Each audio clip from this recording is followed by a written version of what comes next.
መጽሐፈ መክብብ ምዕራፍ 9 ጻድቃንና ጠቢባን ሥራዎቻቸውም በእግዚአብሔር እጅ እንደሆኑ ይህን ሁሉ እመረምር ዘንድ በልቤ አኖርሁ። ፍቅር ወይም ጥል ቢሆን ሰው አያውቅም፣ ሁሉ ወደ ፊታቸው ነው። የጻድቁና የበደለኛው፣ የመልካሙና የክፉው፣ የንጹሑና የርኩሱ መሥዋዕትን የሚሠዋውና የማይሠዋው የሰው ሁሉ ድርሻው አንድ ነው።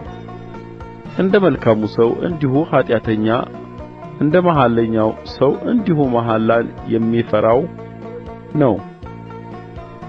አንድ ድርሻ ሁሉን እንዲያገኝ ከፀሐይ በታች በተደረገው ሁሉ ይህ ነገር ክፉ ነው።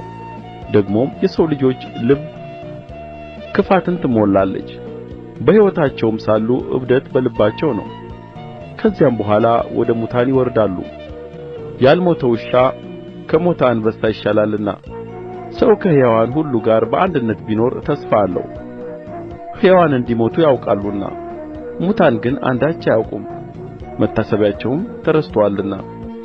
ከዚያ በኋላ ዋጋ የላቸውም። ፍቅራቸውና ጥላቸው ቅንዓታቸውም በአንድነት ጠፍቶአል። ከፀሐይ በታችም በሚሠራው ነገር ለዘላለም እድል ፈንታ ከእንግዲህ ወዲህ የላቸውም። እግዚአብሔር ሥራህን ተቀብሎታልና ሂድ፣ እንጀራህን በደስታ ብላ፣ የወይን ጠጅህንም በተድላ ጠጣ። ሁልጊዜ ልብስህ ነጭ ይሁን፣ ቅባትም ከራስህ ላይ አይታጣ። በሕይወትህ አንተም ከፀሐይ በታች በምትደክምበት ድካም ይህ እድል ፈንታህ ነውና። ከንቱ በሆነ በሕይወትህ ዘመን ሁሉ ከፀሐይ በታች በሰጠህ በከንቱ ዘመንህ ሁሉ ከምትወዳት ሚስትህ ጋር ደስ ይበልህ።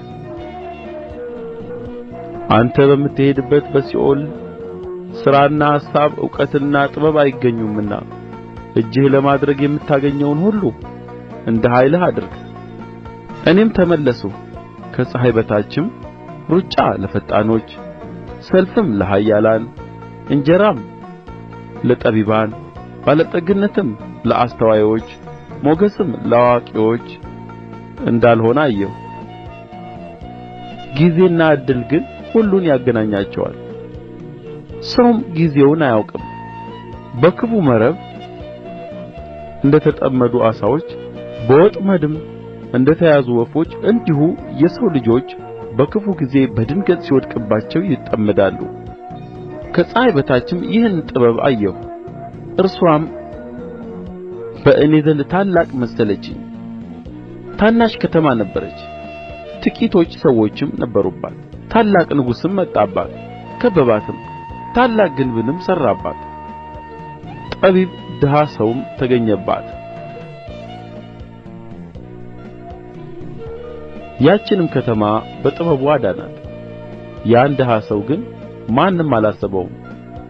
እኔም ከኃይል ይልቅ ጥበብ ትበልጣለች፣ የድሀው ጥበብ ግን ተናቀች፣ ቃሉም አልተሰማችም አልሁ። በሰነፎች መካከል ከሚጮኽ ከገዢው ጩኸት ይልቅ የጠቢባን ቃል በጸጥታ ትሰማለች። ከጦር መሣሪያዎች ይልቅ ጥበብ ትሻላለች። አንድ ኃጢአተኛ ግን ብዙ መልካምን ያጠፋል።